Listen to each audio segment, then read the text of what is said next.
Tenemos en la línea telefónica al doctor César Mariscal García, clínico, internista, intensivista, especialista en medicina crítica y medicina interna, con quien vamos a conversar algunos aspectos sobre COVID-19 en el Ecuador, enfermedad, tratamiento, diagnósticos y el manejo de los casos de COVID en hospitales. Doctor César Mariscal, Washington Delgado lo saluda, le doy buenos días y bienvenido a los micrófonos de Radio Forever. Hola, buen día, Washington. Un gusto. Bien, pues doctor, como especialista en medicina crítica, para comenzar dándole contexto a esta entrevista sobre el COVID-19, ¿cuál es su evaluación general sobre el COVID, el contagio, las medidas que el mundo científico y médico ha tomado para enfrentarlo? Bueno, pensemos que en diciembre del 2019 comenzó toda esta situación con el aislamiento de un nuevo virus, ¿no? Un coronavirus, el séptimo coronavirus, el séptimo germen reconocido de la familia coronavirus. Y el tercero de los cuales con agresividad, ya que los cuadros previos habían sido también importantes con distrés respiratorio, el SARS y el MERS. Se aísla este nuevo germen, el SARS-CoV-2, que produce una neumonía que puede tener diversos grados de severidad. Cuando se va conociendo, a medida que pasa el tiempo, la historia natural de la enfermedad y del germen, se ve que hay un grupo de pacientes que de hecho pueden no tener síntomas y que los que tienen síntomas, en realidad la gran cantidad, el gran porcentaje tienen síntomas que llamamos leves o moderados. Y que un porcentaje que más o menos en todas las series redondea el 15%, llegan a tener cuadros severos y el 5% cuadros críticos, que son los pacientes que por definición llegan a una terapia intensiva y requieren algún tipo de apoyo ventilatorio mecánico. ¿Sí? Entonces esa es más o menos la situación clínica y los grados de severidad clínico del COVID-19, que es la enfermedad condicionada o producida por este coronavirus que se llama SARS-CoV-2. Doctor Mariscal, en este contexto quisiera preguntarle, para que desde su punto de vista profesional nos dé una visión. Cuando se ha dicho que, por ejemplo, en el mundo entero, y esto lo dice BBC Mundo, no necesariamente coinciden las cifras oficiales con las cifras extraoficiales o las que reportan, por ejemplo, los periodistas o los mismos ciudadanos a través de redes sociales. En la práctica de investigación que ha hecho en todos los países del mundo que tienen estadísticas, dice la BBC Mundo que hasta no certificar que sea coronavirus en una prueba, los gobiernos no emiten las cantidades correspondientes, y también el tema de los fallecimientos hasta no hacer la autopsia. Es decir, todo esto es algo novedoso que quizás la humanidad y la ciencia y los sistemas hospitalarios no estaban preparados, doctor. Correcto. Fíjese usted, Washington, es más, había una precisión al respecto. Ni siquiera el tema de autopsia, porque por el tema del tipo de material y por la posibilidad de transmisibilidad del germen y el grupo de riesgo que se considera, pues hay muy pocos lugares del mundo. De hecho, yo que estoy tratando de investigar el tema, lo que menos encuentro son datos de autopsia de pacientes con COVID. He encontrado una serie pequeñita de la Universidad de New Orleans de los primeros 4 casos descritos de 12 pacientes muertos por COVID. Pero en todo caso, lo que sí es cierto de la primera parte de la pregunta es que definitivamente hay una cantidad mucho menor reportada oficialmente que la real. Lo vivimos los médicos que hacemos medicina día a día, ¿no? Las cifras oficiales siempre van a subestimar de manera significativa lo que es la realidad. Los médicos que hacemos medicina asistencial, que estamos viendo pacientes, resulta que vemos y sabemos pacientes que tienen un cuadro típico, bastante característico en realidad, compatible con COVID, cuadros febriles, con tos y con toda la cantidad de síntomas que se han descrito, que en nuestro país coincidentemente tienen una incidencia más alta que la que fue en los chinos, como por ejemplo el tema de las diarreas o los trastornos olfatorios y gustativos, y el paciente tiene COVID, presumimos que tiene COVID, no podemos hacerle el estudio del hisopado nasofaringio porque tarda 10 días entre que le toman la muestra y lo traen, porque por alguna cosa que no se entiende, resulta que los pacientes tienen que ir a los laboratorios guayaquileños para que esas muestras vayan a Quito, por tierra. Entonces eso tiene un retraso muy grande. De tal manera que muchísimos pacientes, la mayoría definitivamente de nuestros pacientes se están manejando con las características clínicas, con las características de las imágenes, sean radiografías estándar o tomografías, y con determinados parámetros de laboratorio que se han establecido como predictores de severidad en COVID. Y con eso nos manejamos y con eso establecemos algunas de las pautas de tratamiento, de las cuales ninguna está 100% o justificada, pero ¿qué es lo que hacemos ante el hecho justamente de no tener tanto para hacer?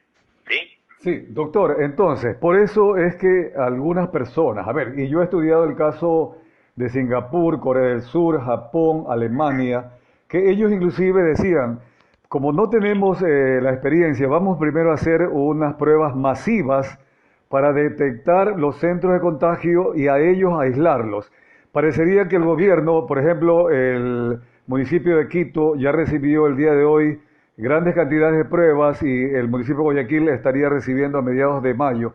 Esta sería quizás la alternativa para atacar un poco, para utilizar un poco el término, al bulto y de acuerdo a eso ir determinando a los contagiados. Realmente, doctor, ¿sería eso una estrategia?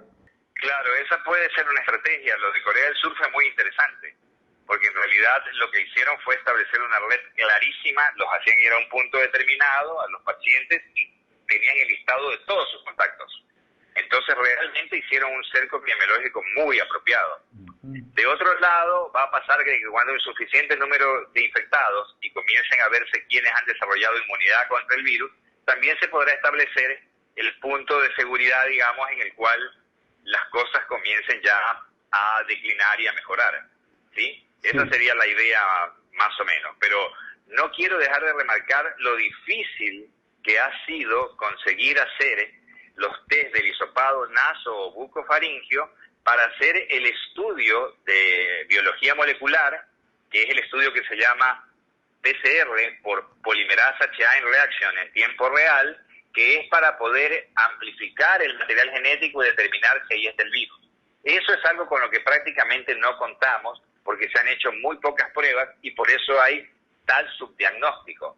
Lo repito y reitero, nosotros tenemos muchos pacientes que tienen cuadros clínicos de COVID, clínica, imagen y laboratorio compatible con severidad, que no tienen el test nasofaringio hecho nunca. Y después le vemos hacer el anticuerpo, la IgG y la IgM contra el SARS-CoV-2 y son positivos. Estos son pacientes que indiscutiblemente son COVID. No van a quedar en las estadísticas como COVID, quedarán como presuntamente. ¿Por qué? Porque lastimosamente han marcado el gol estándar del diagnóstico como que fuese el hisopado nasofaringio.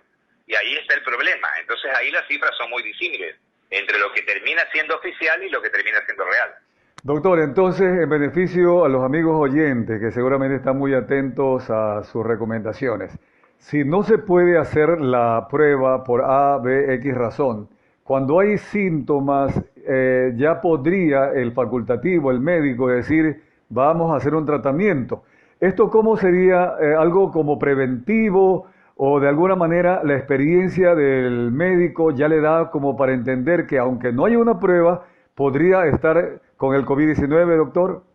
Claro, de hecho eso es lo que pasa en la vida real. En la vida real los pacientes lo llaman a uno con un cuadro clínico que puede tener, como le dije de entrada, diversos grados de severidad. Entonces, lo mismo, hay personas que, por ejemplo, están expuestas en un ambiente, se sabe, por ejemplo, que el contagio intradomiciliario alcanza al 30% de los miembros, si es que la persona enferma, el caso enfermo no se pone en cuarentena. Cuando eso se hace de buena manera, baja muchísimo, casi a 0% la transmisibilidad, dentro de un mismo techo, ¿sí? Entonces, el aislamiento es fundamental para poder controlar esta situación. Entonces, cuando uno ve un paciente, uno trata de establecer si tiene síntomas, y en base a los síntomas, uno procede. ¿Qué sucede? Hay muchos estudios corriendo, pero muchísimos, Washington, sí, con drogas que han estado toda la vida ahí y que han tenido otro uso. Drogas que fueron usadas para el paludismo, drogas que fueron usadas para parasitosis tipo yardiasis o criptosporidiasis, drogas que han sido usadas para HIV.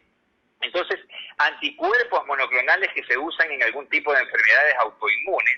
Entonces, todas estas drogas han llegado a tratar de dárseles un uso o un reuso en base a lo que se entiende que es el proceso fisiopatológico en esta enfermedad. Este es un virus que invade una célula, que la penetra y que genera una fase viral inicial y luego una fase inflamatoria con respuesta de muchos mediadores que se llaman mediadores inflamatorios, dentro de los cuales hay pues algunos, y de ellos, muy importantemente, unos inmunomarcadores que se llaman citoquinas. Cuando los cuadros inflamatorios son muy severos, se produce directamente una liberación abrumadora de citoquinas. A ese síndrome se lo ha dado por llamar síndrome de tormenta de las citoquinas. Y esos pacientes se ponen muy mal, porque esa es la causa básica por la cual entran en distrés respiratorio, que es un problema pulmonar en el cual el pulmón se pone imposible de ventilar. Hay varias etapas a su vez, eso se ve más en medicina crítica, sobre ese mismo distrés, y es también causa de shock. Entonces, ahí hay una opción, por ejemplo, para los anticuerpos monoclonales anti-interleuquina, que de hecho es el que más hemos usado en el Ecuador y en el mundo, que es el tocilizumab, que ha mejorado de manera significativa a los pacientes. Yeah. Y en el mundo de la pobreza tenemos medicamentos de siempre, antiquísimos, que tienen también un efecto claramente antiinflamatorio y de inmunomodulación de todos estos reactantes, digamos, de fase inflamatoria, que son los corticoides, los cuales están contraindicados o proscriptos por la OMS y por los Estados Unidos de momento, pero que nosotros le hemos encontrado una aplicabilidad práctica. Y no porque seamos gente tonta o irresponsables, es que tenemos una ventaja. De repente, al no tener tanto sometimiento a entidades regulatorias demasiado pulcras o que pretenden ser a veces más papistas que el Papa, resulta que te permite hacer uso de medicación que definitivamente a quienes estamos haciendo medicina y charlamos y consensuamos, han ayudado mucho, que son los corticoides. Eso para los estadios de pacientes que están más severamente enfermos. Yeah. Los pacientes más tempranamente enfermos se manejan con regímenes distintos, y de eso se han buscado muchísimos.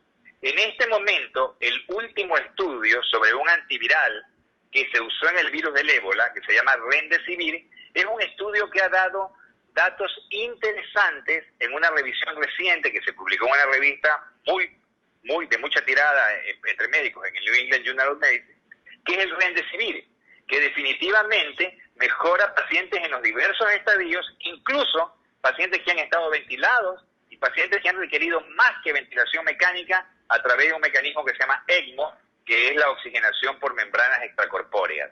Entonces, en realidad, Remdesivir va a ser una opción. De momento no lo tenemos disponible. ¿Qué sí tenemos disponible nosotros en el medio? Tenemos los antipalúdicos, que es lo que más hemos usado, la hidroxicloroquina y la cloroquina.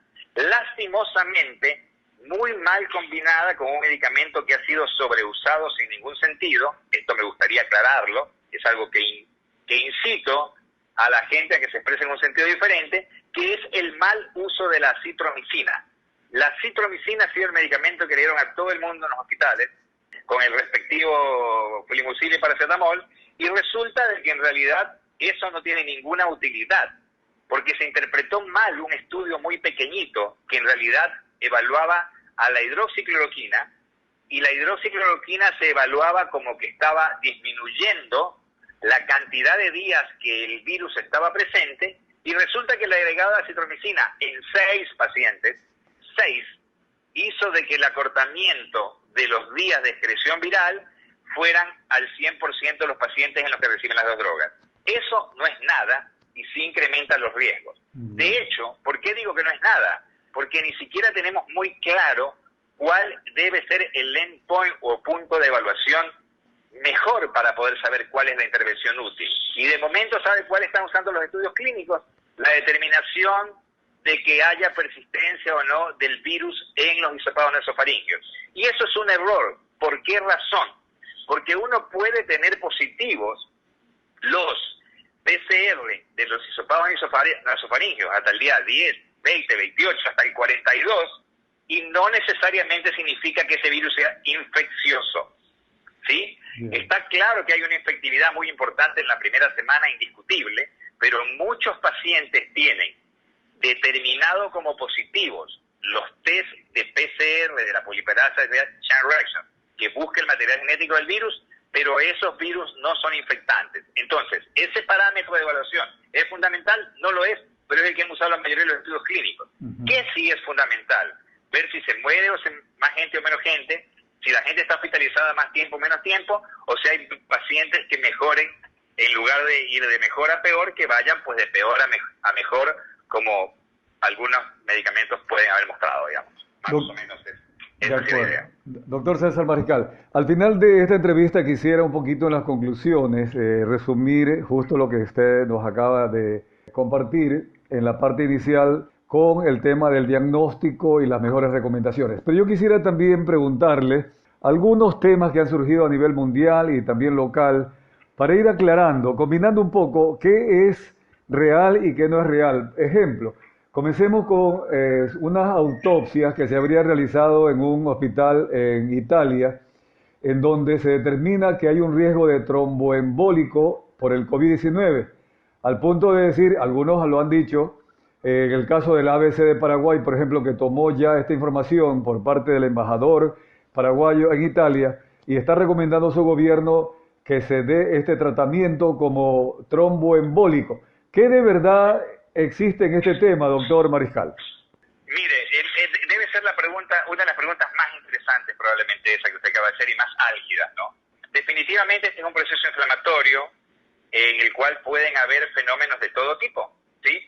De hecho, yo le cuento una anécdota. Yo hoy día amanecí, sabiendo que iba a tener estas entrevistas, hablando con dos amigos patólogos. El uno es un patólogo ecuatoriano brillante, carrera en Boston, el otro es un patólogo ecuatoriano. Y le dije, por favor, denme datos de autopsias en COVID. Y por supuesto que hay pocos. De hecho, yo agregué uno de la Universidad de New Orleans, que lo encontré en el Internet, de los primeros 4 de 12 pacientes. Cuando usted lee la macroscopía del corazón y de los pulmones, y luego lee la microscopía, se da cuenta que en realidad procesos trombóticos no son importantes. En 4 autopsias de las primeras 12 de New Orleans. ¿Por qué no hay tanto material de autopsia en COVID? Justamente por la dificultad del manejo del tipo de tejido y por el riesgo de contagio. Por eso no hay tantos datos. Entonces circula esto y le pregunto a los dos patólogos, al ecuatoriano, tipo de primer nivel, y al que vive en Boston y hizo su vida en Boston, que es jefe de neuropatología en un hospital de Boston. Le digo, Menganito, ¿qué te parece tal cosa? Y los dos me mandan el speech ese de la italiana, que es radióloga aparentemente, que correlaciona con esto. Eso no tiene todavía no es una situación asentada. ¿Qué sí le puedo contar? 2 cosas. Uno, lo de la autopsia que no da trombosis.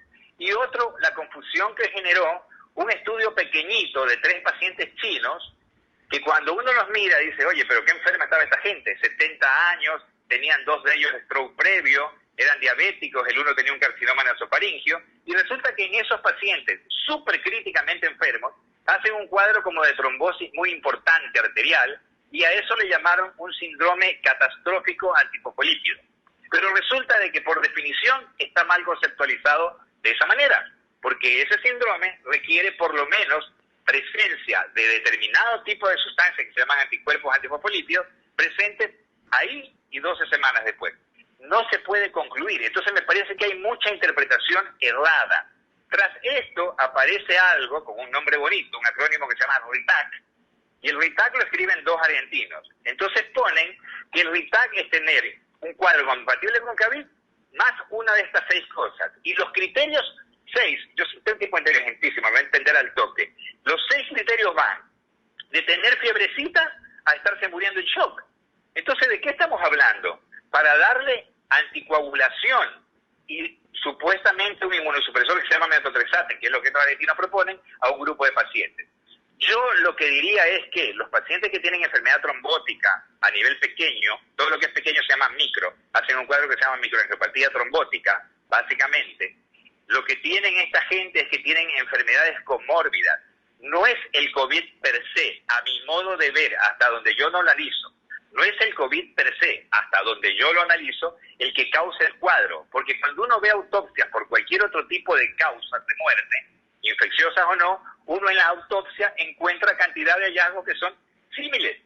Los pulmones sufren de la misma manera, está todo estudiado, pero muy poquito. ¿Por qué lo hicieron en New Orleans las autopsias? Porque ellos se ve que tienen instrumentado el sitio de autopsias para poder manejar este tipo de tejidos con alto riesgo de contagio.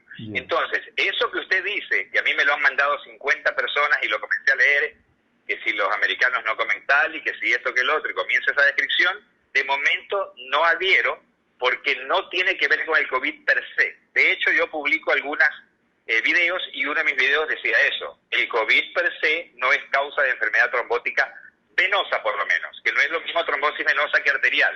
Ellos están apoyando sobre el tema de lo arterial, pero tampoco es muy cierto en pacientes que no estén súper críticamente severos, que al final pueden tener cualquier evento. Es interesante ver las autopsias.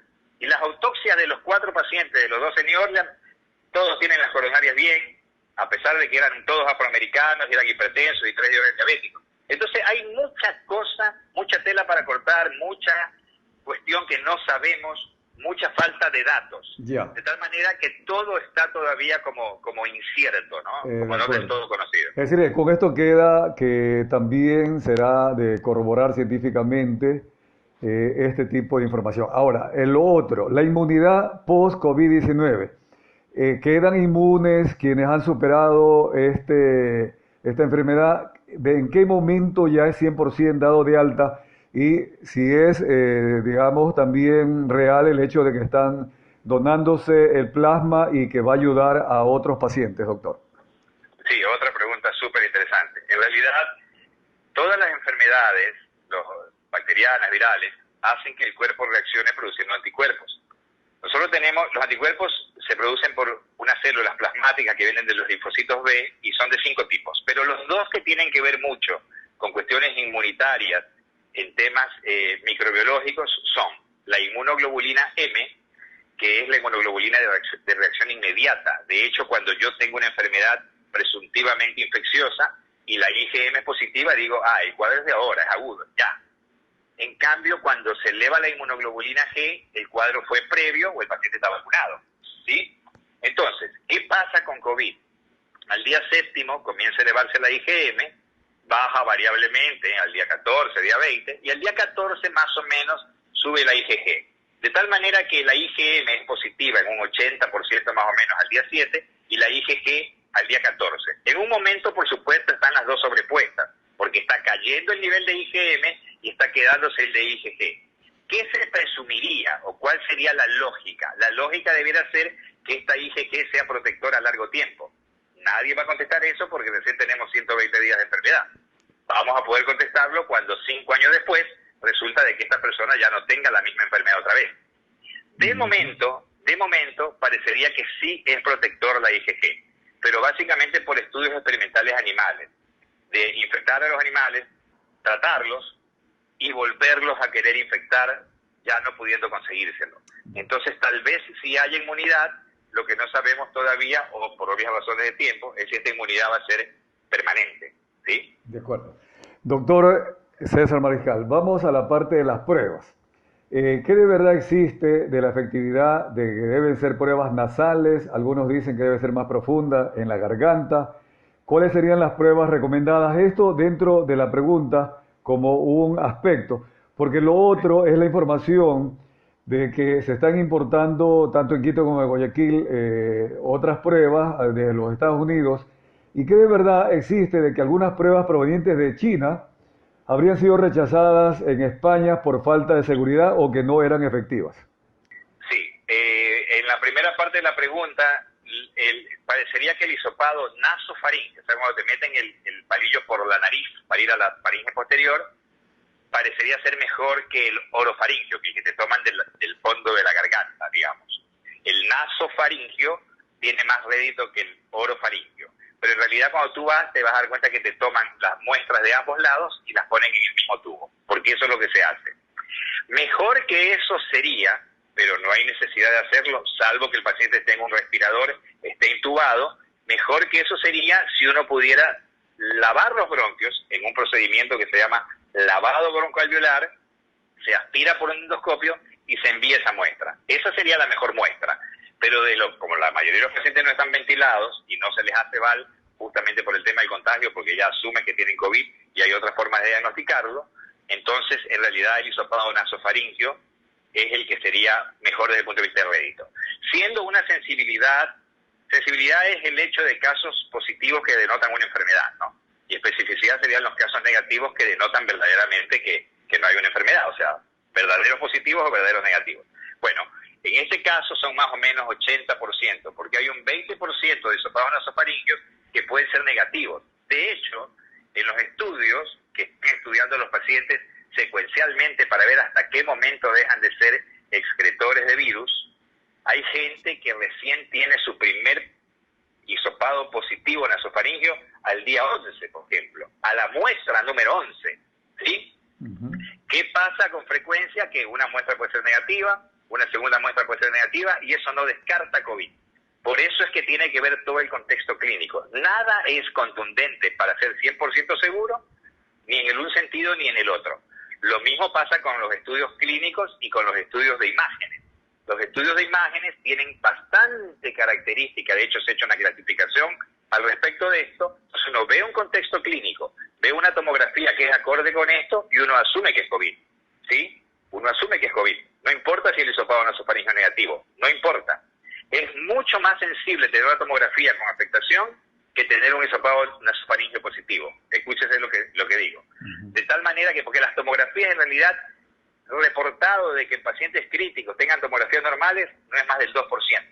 Reportados que las tomografías sean anormales de manera unilateral, el 25%. Lo común es que sean bilateral, con infiltrados bastante característicos en regiones que se llaman subpleurales, posteriores, en vidrio esmerilado, y hay otros parámetros más radiológicos, digamos, que predicen diversos grados de severidad.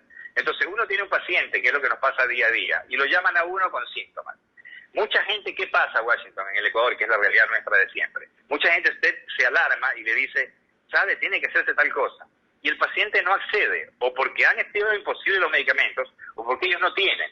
¿Y qué le ha pasado a la gente? Algunas se han recuperado después de haber pasado algunos días mal, básicamente mal con disnea. Disnea es el hecho de me ahogo, ¿verdad? Y han salido. Lo que pasa es que no es justo, no es lógico, no es ético que uno a una persona la ve en ese estado y no haga la intervención que se entendería en principio sería la intervención apropiada. Pero ¿cuál es la realidad de la historia natural nuestra, en nuestro país, con nuestras carencias?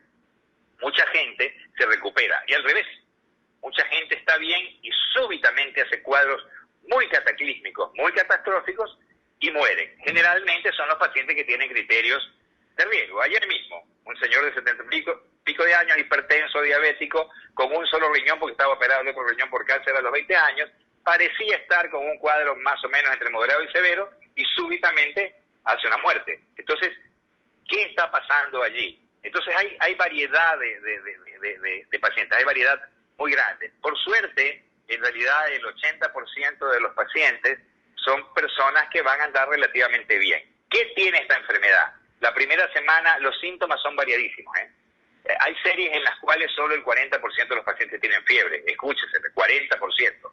Y a lo largo de la evolución puede ser que llegue a 80%. Todos pueden tener el 30%. Se fueron agregando síntomas, cada vez hay más evidencias de síntomas de algunos órganos.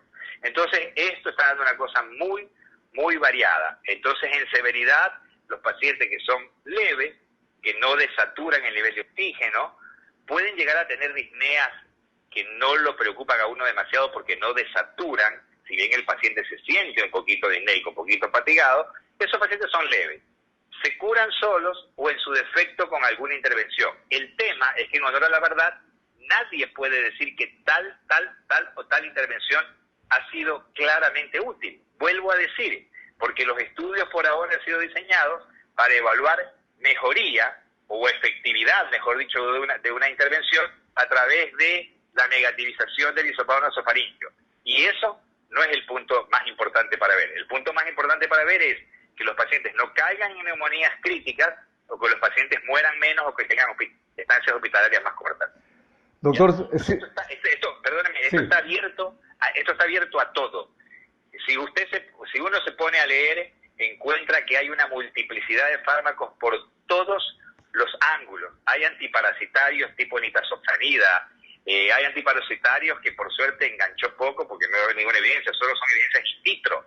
Son un tipo de célula, Vero E50 se llama, infectan a los virus y dicen, uy, este parece que lo tiene menos infectado la célula. No son parámetros fuertes, no son objetivos fuertes de evaluación los que se están evaluando. Pero hay muchas sustancias, hasta fluidificantes, tipo bromexina, que es algo que uno lo consigue en la farmacia, se sabe que a nivel del virus inhibe algo. Siempre hay un mecanismo para inhibir, siempre hay un mecanismo. En este caso inhibe algo que se llama la serinproteasa, que le permite el no ingreso al virus. Siempre hay un mecanismo.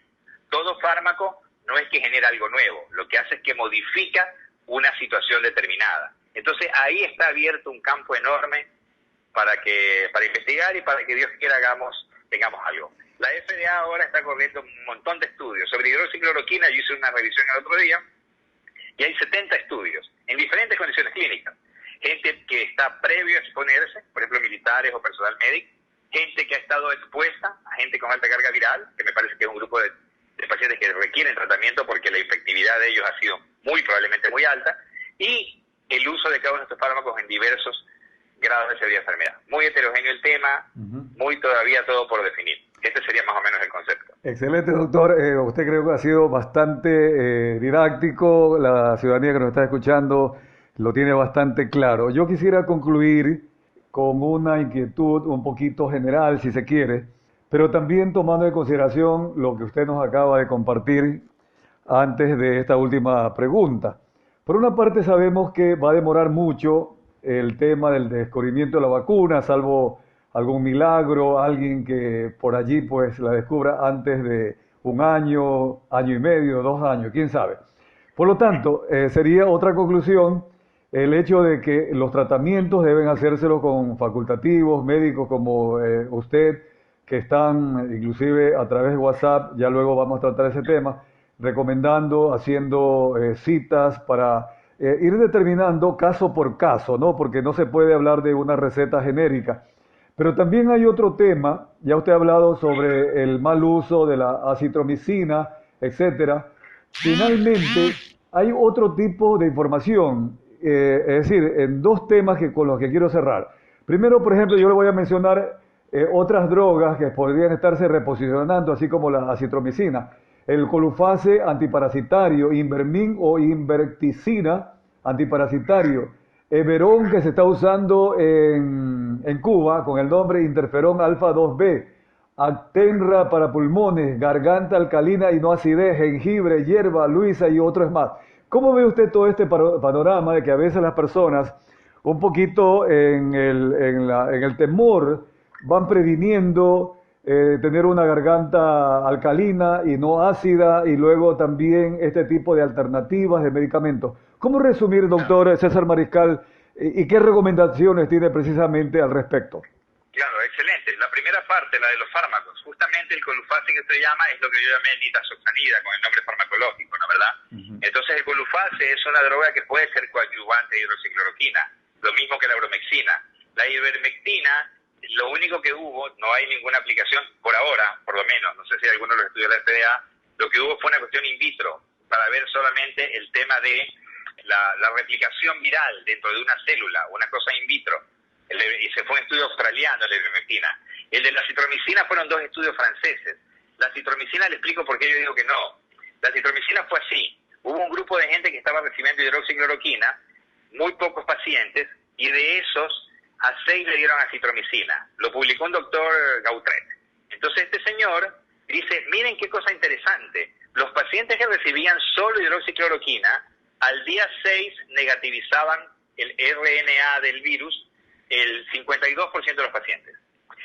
Los que no recibían nada, el 12,5%. Pero, oh sorpresa, a este pequeño grupito de pacientes, que le dimos 6 de ellos acitromicina, en lugar de solamente negativizar el RNA en 52-54%, lo hacen al 100%. Ese fue el dato. Viene otro señor, Molina, francés también, y en pacientes un poquito más severos, un grupo más grande para evaluar solo con acitromicina, ponen 11 pacientes y no reproducen los datos del otro tipo, en lo absoluto.